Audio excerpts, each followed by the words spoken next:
दोस्तों, बड़ी खबर निकलकर सामने आ रही है। 5 महीने बाद ईरान और कतर के बीच समुद्री व्यापार फिर से शुरू। क्या ये इजरायल की उस रणनीति के लिए बड़ा झटका है जिसमें वो ईरान और खाड़ी देशों के बीच दूरी बढ़ाना चाहता था? वहीं अगली खबर में आपको बताएंगे आयतुल्लाह अली खामेनी की अंतिम विदाई में अलग अलग देशों के अधिकारियों के लिए अलग अलग कुरानी आयतें क्यों पढ़ी गई।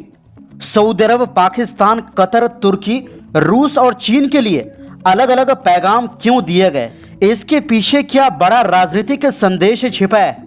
और साथ में आपको बताएंगे यमन के हुदैदा बंदरगाह के पास मालवाहक जहाज पर हमले की खबर। जानेंगे पूरी रिपोर्ट। तो बिना समय गवाए बात करते हैं खबरों की। दोस्तों, ईरान और कतर के बीच व्यापार को लेकर एक बड़ी खुशखबरी सामने आई है। करीब 5 महीने बाद दोनों देशों के बीच समुद्री व्यापार फिर से शुरू हो गया है।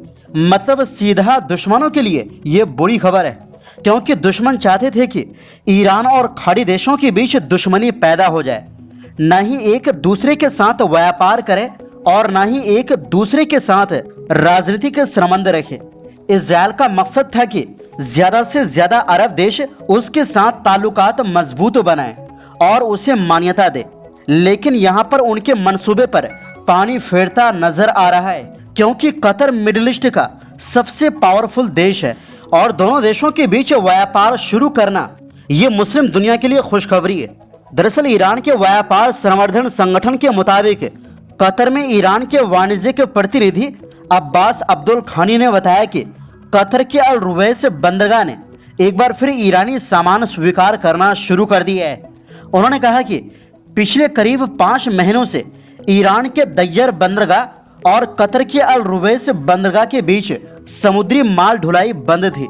लेकिन दोहा में ईरानी दूतावास की लगातार कोशिशों और कतर सरकार के अधिकारियों के साथ बातचीत के बाद अब यह रास्ता दोबारा खोल दिया गया है।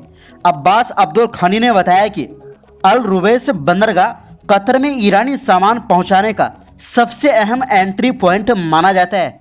इसके दोबारा खुलने से दोनों देशों के बीच व्यापार करना आसान होगा, माल ढुलाई का खर्च कम होगा, सामान पहले से तेजी से पहुंचेगा और दोनों देशों के बीच कारोबार भी बढ़ेगा।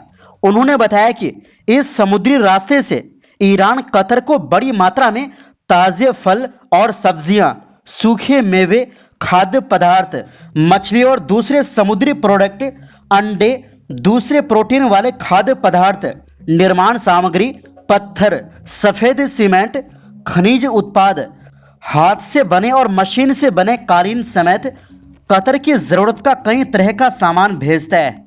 उन्होंने उम्मीद जताई कि इस समुद्री मार्ग के दोबारा शुरू होने से दोनों देशों के निजी कारोबारियों के बीच सहयोग और मजबूत होगा और आने वाले समय में ईरान और कतर के बीच व्यापार का स्तर पहले से कहीं ज्यादा बढ़ेगा। वहीं दूसरी ओर दोस्तों, ईरान के पूर्व supreme leader Ayatollah Ali Khamenei की अंतिम विदाई सिर्फ एक जनाजा नहीं थी, बल्कि पूरी दुनिया के लिए एक बड़ा राजनीतिक और धार्मिक संदेश भी थी।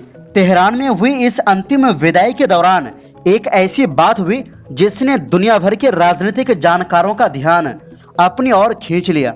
दरअसल जब सऊदी अरब का आधिकारिक प्रतिनिधि मंडल अली खामेनी के ताबूत के पास पहुंचकर श्रद्धांजलि दे रहा था, तभी वहां कुरान की सूरह आले इमरान की आयत 13 की तिलावत की गई। ये वही आयत है जिसमें गज़वाए बदर का जिक्र आता है। इस जंग में मुसलमानों की छोटी सी जमात ने अल्लाह की मदद से अपने से कई गुना बड़ी फौज पर जीत हासिल की थी। कई राजनीतिक विश्लेषकों का मानना है कि इस आयत का चुनाव यूं ही नहीं किया गया। इसे ईरान की हालिया जंग और अमेरिका इजरायल के खिलाफ उसके रुख से जोड़कर देखा जा रहा है। कुछ लोगों का कहना है कि यह सऊदी अरब के लिए सम्मान का संदेश था, क्योंकि बदर की जंग आज के सऊदी अरब की सरजमीन पर हुई थी। वहीं कुछ जानकारों का मानना है कि यह एक तरह का राजनीतिक संदेश भी था कि ईरान ने मुश्किल हालात में भी अपने विरोधियों का सामना किया। रिपोर्ट के मुताबिक ईरान का मानना है कि हालिया युद्ध के बाद वो पहले से ज्यादा मजबूत होकर उभरा है। खासकर हुर्मुज स्ट्रेट पर उसकी पकड़ पहले से अधिक मजबूत मानी जा रही है। अली खामेनी की अंतिम विदाई में सिर्फ सऊदी अरब ही नहीं बल्कि 30 से ज्यादा देशों के प्रतिनिधि मंडल शामिल हुए।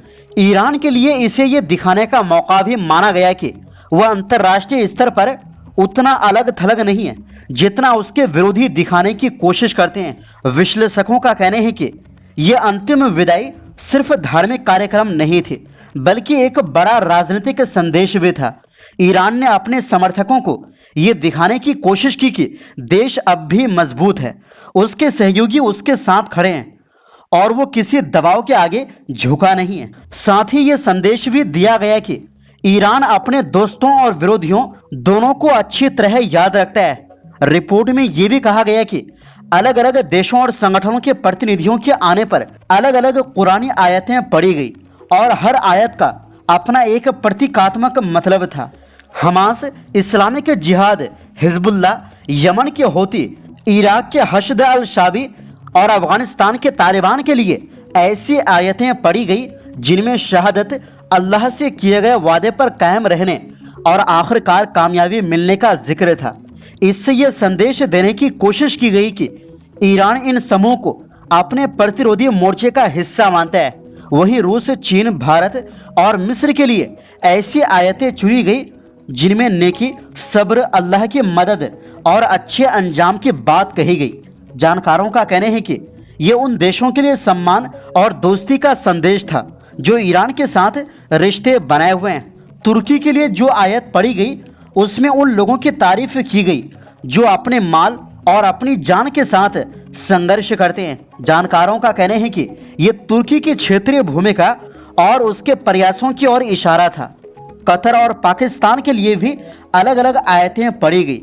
कतर के लिए कामयाबी और सहयोग, जबकि पाकिस्तान के लिए इज्जत और कामयाबी की दुआ वाली आयत पढ़ी गई।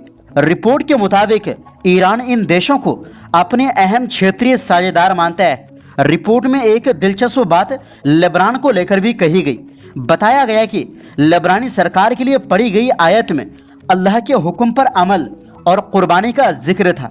कुछ विश्लेषकों का मानना है कि यह लेबनान की सरकार के लिए एक अप्रत्यक्ष संदेश था कि उसने इस्राएल के खिलाफ पर्याप्त मजबूत रुख नहीं अपनाया, जबकि हिजबुल्लाह के लिए पढ़ी गई आयतों में उसकी तारीफ और मजबूती का संदेश दिखाई दिया। वहीं दूसरी ओर दोस्तों, ब्रिटेन के maritime trade operations agency UKMTO ने कहा है कि उसे यमन के होदेदा बंदरगाह के पास एक मालवाहक जहाज पर हमले की सूचना मिली है। ब्रिटिश नौसेना से जुड़ी इस संस्था के मुताबिक एक मालवाहक जहाज ने होदेदा बंदरगाह के दक्षिण पश्चिम में लगभग 30 समुद्री मील की दूरी पर इमरजेंसी संदेश भेजा और बताया कि उस पर अज्ञात हमलावरों ने हमला किया है। संस्था ने कहा कि अधिकारी इस घटना की जांच कर रहे हैं और जहाजों को सावधानी के साथ यात्रा करने और किसी भी संदिग्ध गतिविधि की रिपोर्ट करने की चेतावनी दी गई है। और इसी बीच यमन की सरकार ने कहा है कि हुदैदा बंदरगाह के दक्षिण में हौती विद्रोहियों के हमले में उसके 14 सैनिक मारे गए हैं। यमनी सरकार से जुड़े एक सैन्य अधिकारी ने AFP को बताया कि सरकारी बलों ने शनिवार को हुदैदा के दक्षिण में स्थित हाइस क्षेत्र में हौती विद्रोहियों के हमले को कई घंटों की लड़ाई के बाद रोक दिया। अधिकारी ने कहा कि कई हौती लड़ाके भी मारे गए या घायल हुए हैं, लेकिन सटीक संख्या नहीं दी गई।